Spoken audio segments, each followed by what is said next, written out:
Chicken biryani ভীষণ মজার একটা খাবার। আমার তো মনে হয় অধিকাংশ মানুষই অন্য যে কোনো মাংসের থেকে বোধহয় চিকেন বিরিয়ানিটা বেশি পছন্দ করে। তো আমারও ভীষণ পছন্দ। চলুন আজকে আপনাদের সঙ্গে শেয়ার করি ভীষণ মজার চিকেন বিরিয়ানি। তো এখানে আমি চিকেনগুলো ভালো করে কেটে ধুয়ে পরিষ্কার করে জল ঝরিয়ে রেখেছিলাম। তার মধ্যে দিয়ে দিলাম সামান্য একটু হলুদ, মরিচ গুঁড়া এবং জিরা গুঁড়া, সাথে দিয়ে দিচ্ছি ধনিয়া গুঁড়া এবং আস্তে আস্তে আরও কিছু মশলা দিব। তার মধ্যে তো অবশ্যই থাকছে হচ্ছে লবণ, আর এটা ছিল সাদা গোলমরিচের গুঁড়া। আমার কাছে মনে হয় যে গোলমরিচের গুঁড়াটা একটু ইউজ করলে যে কোনো খাবারের স্বাদ বেড়ে যায়। দিয়ে দিয়েছি পরিমাণ মতো লবণ, আর এখানে দিয়ে দিলাম আদা এবং রসুন বাটা প্রায় 1.5 চা চামচের মতো। তো দিয়ে এখন আমি চিকেনটা খুব সুন্দর করে মেরিনেট করে বেশ কিছুক্ষণ মানে মিনিমাম 1 ঘন্টার মতো রেখে দিব। আর এখানে হলুদটা আমি দিয়েছি জাস্ট বিরিয়ানির যে একটা কালার থাকে সে কালারটা একটু হালকা হলুদ মানে সোনালি কালার আসবে, এবং এটা কিন্তু একদম ডিপ হলুদ হবে না, জাস্ট একটা হালকা আভা থাকবে, সেটা ভালো লাগবে। আর এখানে 2টা ডিম আমি জাস্ট একটু লবণ দিয়ে ভালো করে একটু জাস্ট এপিট ওপিট করে আমি একটু ভেজে নিব। তো ডিমগুলো ভাজা হয়ে গেছে, আমি উঠিয়ে নিচ্ছি। আর এই তেলের মধ্যেই আমি হচ্ছে যেই আলুগুলো আমি বিরিয়ানিতে ইউজ করব, এটা মাছের সাইজের আলু আমি 2 পিস করে কেটে নিয়েছিলাম। তো সেটাই সামান্য পরিমাণ মতো লবণ দিয়ে আমি জাস্ট একটু হালকা গোল্ডেন করে এটা ভেজে নিব। কারণ আমরা সবাই জানি যে বিরিয়ানিতে অবশ্যই আলুটা ভালো লাগে এবং আলুটা যেন সিদ্ধ হয় সুন্দর করে, সেজন্য কিন্তু এই ভাজাটা খুবই ইম্পর্ট্যান্ট। এবং ভেজে নিলে কিন্তু আলুগুলো ভাঙবেও না, খুব সুন্দর থাকবে।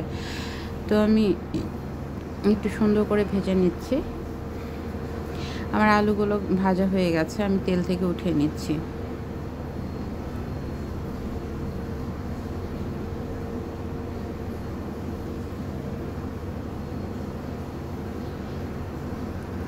এখন আমি এই তেলের মধ্যেই কিছু রিং করে কেটে রেখেছিলাম পেঁয়াজ কুচি, সেগুলো দিয়ে দিচ্ছি। এগুলো আমি বেরেস্তা তৈরি করব, যেহেতু বিরিয়ানিতে অবশ্যই বেরেস্তা প্রয়োজনীয় একটা উপাদান, এটা দিতেই হবে। আর বেরেস্তা করার জন্য কিন্তু এখানে আমি সামান্য একটু লবণ আর 1 চা চামচের মতো কর্নফ্লাওয়ার দিয়ে দিয়েছি। দেখুন আমি কিন্তু পেঁয়াজ বেরেস্তা করার জন্য খুব বেশি তেল এখানে ইউজ করিনি, সেটা আপনারা হয়তো ক্যামেরায় ভালো করেই বুঝতে পারছেন। জাস্ট মিনিমাম যেটুকু লাগে সেই পরিমাণ তেলেই কিন্তু আমি এই পেঁয়াজ বেরেস্তাটা করব, এবং এটা এত সুন্দর হয়, বিশেষ করে আপনার হচ্ছে কর্নফ্লাওয়ার দেওয়াতে এই পেঁয়াজ বেরেস্তাটা অনেক বেশি মুচমুচে হয় এবং কম তেলের মধ্যেও এটা আসলে খুব সুন্দরভাবে ফ্রাই হয়। তো আপনারা এভাবে একটু ট্রাই করে দেখতে পারেন। আশা রাখি আপনারা নিরাশ হবেন না এবং মনে মনে হয়তো আমাকে থ্যাঙ্কস দিবেন। দেখুন পেঁয়াজ বেরেস্তার কালারটা কত সুন্দর হয়েছে, আর তেল কিন্তু খুব বেশি আমি দিইনি। তো পেঁয়াজ বেরেস্তাগুলো উঠিয়ে নিলাম। আর এখানে আমি 3টা শুকনা মরিচ, 2টা তেজপাতা, আর সাথে গরম মশলা যেমন সাদা ফল, এলাচ, দারচিনি এবং গোল মরিচ কয়েকটা ছিল আস্ত, সেটা দেওয়ার পরে যে চিকেনটা মেরিনেট করে রেখেছিলাম 1 ঘন্টার জন্য, সেই চিকেনটা দিয়ে হালকা একটু জাস্ট এপিট ওপিট করে নেড়ে নিলাম। আর এর মধ্যে এখন দিয়ে দিচ্ছি বেশ কিছুটা, প্রায় 1 কাপের মতো হবে পেঁয়াজ বাটা। এখানে কিন্তু আমি সব মশলাই ডাবল করে ইউজ করছি। এখানে দিয়ে দিলাম আদা এবং রসুন বাটা, কারণ যেহেতু চিকেনটা জাস্ট একটু মেরিনেট করে রেখেছিলাম যাতে চিকেনের ভিতরে মশলাগুলো সুন্দর করে ঢোকে, আর চালেও তো কিছুটা মশলা অবশ্যই প্রয়োজন, যার কারণে কিন্তু আমি আবারও একটু করে সব মশলা এখানে অ্যাড করছি। তো একটু চিকেনটা আমি মশলার সঙ্গে একটু ভেজে নিয়ে এখানে কয়েকটা কাঁচামরিচ দিয়ে দিলাম, যদিও এটা লাল কালার ছিল মরিচটা। তো দিয়ে একটু ভালো করে নাড়াচাড়া করে নিয়ে এখানে যে আলুগুলো আমি ভেজে রেখেছিলাম সেটা দিয়ে দিলাম, কারণ আলুগুলো তো সিদ্ধ হতে একটু সময় লাগবে, সো ভাজার মধ্যে দিয়ে দিলাম। আর দিয়ে দিলাম এখানে প্রায় 2 চা চামচের মতো শুকনো মরিচের গুঁড়া। এতে করে বিরিয়ানিটা একটু ঝাল ঝাল হবে, খেতে ভালো লাগবে। আমার কাছে একটু বিরিয়ানিটা ঝাল ঝাল হলেই মনে হয় ভালো লাগে। তো এটা আসলে ডিপেন্ড করে যে যেরকম ঝাল খায় সে সেরকম দিবে। তো এটা আমি মশলার সাথে একটু কষিয়ে নিব, এর কারণে হচ্ছে একটু জল দিয়ে দিলাম সামান্য পরিমাণ, দিয়ে আমি এই চিকেনটা ভালো করে কষিয়ে নিব এখন।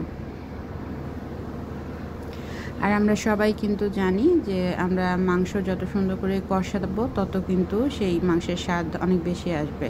আর এখানে দিয়ে দিলাম প্রায় 1 চা চামচ প্লাস একটু হবে বিরিয়ানি মশলা। এটা আসলে খুব বেশি দেওয়ার প্রয়োজন নাই, তাহলে গন্ধটা বেশি তীব্র আসবে, যেটা হয়তো অনেকের ভালো লাগবে না। আমার মানে ব্যক্তিগতভাবে আমার খুব বেশি ভালো লাগে না, তো আমি 1 চা চামচের মতোই দিয়েছি। আর এখানে দিয়ে দিলাম হচ্ছে কাজু বাদাম এবং কাঠবাদাম বাটা। তো এটা দিয়ে এখন মশলার সঙ্গে আরও একটু সময় আমি ভালো করে কষিয়ে নিব।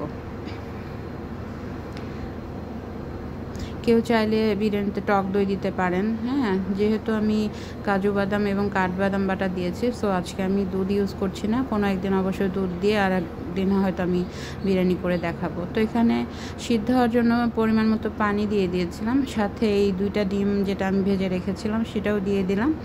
এখন এটা ঢাকা দিয়ে চিকেনগুলো সিদ্ধ হওয়ার জন্য কিছুটা সময় দিব। মাঝে মাঝে ঢাকনা তুলে আমি একটু নেড়ে দিচ্ছিলাম যাতে নিচে না লেগে যায়, যেহেতু এখানে বাদাম বাটা দেওয়া আছে, সো একটু লেগে যাওয়ার সম্ভাবনা থাকে, তাই মাঝে মাঝে একটু করে নাড়া দিয়ে দেখছিলাম যে ঠিকঠাক আছে কিনা। এখন দিয়ে দিলাম পরিমাণ মতো গরম মশলা গুঁড়া। মাংস বা বিরিয়ানিতে গরম মশলা গুঁড়া তো অবশ্যই দিতে হবে, এটার কারণে আসলে বিরিয়ানি বলেন বা মাংসের স্বাদ যেরকম ভালো আসে, ঘ্রাণটা অনেক মজার হয়।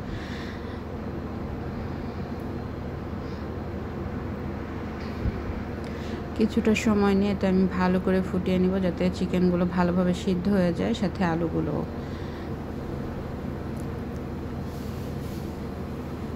এই পর্যায়ে একটু সামান্য আমি লবণ দিয়ে দিলাম পরিমাণ, আর একটু লবণ লাগতো তো সেটা দিয়ে দিলাম। আর সাথে দিয়ে দিচ্ছি পেঁয়াজ বেরেস্তা, যেটা আমি করে রেখেছিলাম।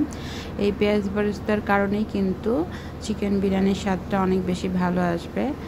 আর আমি ব্যক্তিগতভাবে আসলে একবারে বেশি লবণ দিই না, দেখা যায় 1 বার বা 2 বারে দিই, কারণ হচ্ছে যে খুব বেশি লবণ হলে আসলে সে খাবার খাওয়া যায় না। তার থেকে বেটার একটু চেখে নিয়ে তারপরে সেই পরিমাণ লবণটা দেয়া। তো আমি চিকেনগুলো উঠিয়ে নিচ্ছি, যেহেতু আমার চিকেনগুলো সিদ্ধ হয়ে গেছে। আমি এই মশলার মধ্যেই কিন্তু চাল, যেটা আমি পোলার চাল, কালি জিরা চাল ভিজিয়ে রেখেছিলাম, সেটা বেশ অনেকক্ষণ, প্রায় 1 ঘন্টার মতো হবে জল ঝরিয়ে রেখেছিলাম, সেটা এই মশলার মধ্যে আমি ভেজে নিব। কারণ আলাদা করে ভাজতে গেলে কিন্তু স্বাভাবিকভাবেই আমার আরও কিছু মশলা দিতে হতো, সেই সাথে আরও তেল। তো এমনিতেই বিরিয়ানি খুব রিচ একটা খাবার, সো আমি চাইনি যে বেশি তেলের মধ্যে এটা করি। আমি কম তেলের মধ্যেই কিন্তু করার চেষ্টা করেছি, এবং এই মশলার মধ্যে আমি চালটা প্রায় 5 থেকে 7 মিনিটের মতো হবে আমি মোটামুটি ভালো করে ভেজে নিয়েছি। তারপরে এখানে দিয়ে দিলাম হচ্ছে একদম ফুটন্ত গরম পানি, কারণ বিরিয়ানি আসলে চাল যদি নরম হয়ে যায় তাহলে এটা খুবই মানে একটা খারাপ ঘটনা ঘটে যাবে, কারণ বিরিয়ানি নরম একদমই ভালো লাগে না, সেটা পোলাও ভালো লাগে না। তো যেহেতু এখানে মাংস থাকবে, একদম পরিমাণ মতো পানি হওয়াটা বেশি ইম্পর্ট্যান্ট, আর গরম পানি হলে কিন্তু নরম হওয়ার সম্ভাবনা কমে যায়। আর আমরা তো সবাই কম বেশি জানি যে 1 কাপ চালের জন্য 2 কাপ পরিমাণ গরম পানি দিলেই যথেষ্ট। যদিও আমি আসলে মেপে দিইনি, আমি মেপে খুব কমই দিই, আমি আমার আন্দাজ মতো করে দিয়ে দিই পানিটা। আমার পোলার যে চালটা দিয়েছিলাম সেটা কিন্তু ঝরঝরে হয়েছে, এবং হালকা একটু শক্ত থাকতে আমি এই যে চিকেনগুলো এখানে দিয়ে দিচ্ছি, সাথে যেই গ্রেভি ছিল সেগুলোও দিয়ে দিলাম। এখন এটা আসলে জাস্ট দমে যতক্ষণ সময় লাগে হতে দেখে আসলে এখন আমার আবার খেতে ইচ্ছা করছে। সত্যি খুব মজার হয়েছিল এই চিকেন বিরিয়ানিটা। আর চিকেন বিরিয়ানিতে ঘি ছাড়া কিন্তু একদম চলবে না, সো আমি এখানে 3 চা চামচের মতো একদম খাঁটি গাওয়া ঘি দিয়ে দিলাম, এতে করে বিরিয়ানির স্বাদটা আরও অনেক বেশি ভালো আসবে। তো আর সাথে দিয়ে দিচ্ছি সেই বেরেস্তাগুলো দিয়ে আমি এটা বেশ কিছুক্ষণ সময়ের জন্য একদম দমে রাখবো। মাঝে একবার একটু দেখে নিলাম, দেখে আমি এটা একটু ওলট পালট করে দিচ্ছি নিচেরগুলো উপরের দিকে, তাতে করে চাল যদি কোথাও একটু সমস্যা মনে হয় সেটা কিন্তু এই ভাপে ঠিক হয়ে যাবে। তো এই তো ফাইনালি আমার কিন্তু বিরিয়ানিটা একদম রেডি, এবং ভীষণ মজার হয়েছিল। দেখুন হলুদ হালকা দিয়েছিলাম, সেই হিসাবে কিন্তু কালারটা খুব সুন্দর একটা কালার আসছে, এমন না যে খুব বেশি হলদে হলদে কালার, তা না, জাস্ট একটা লাইট কালার এসছে এবং ভালো লাগছে। এবং সামনাসামনি কিন্তু এই বিরিয়ানির কালারটা যথেষ্ট সুন্দর ছিল, কালচে না, জাস্ট একটা মানে কি বলবো গোল্ডেন টাইপের হালকা একটা কালার আসছিল, যেটা খুবই সুন্দর ছিল। তো এই তো ফাইনালি আমার চিকেন বিরিয়ানি রান্না করাটা কমপ্লিট হয়ে গেল। এখানে আমি কিছুটা বেড়ে নিচ্ছিলাম আপনাদেরকে দেখানোর জন্য।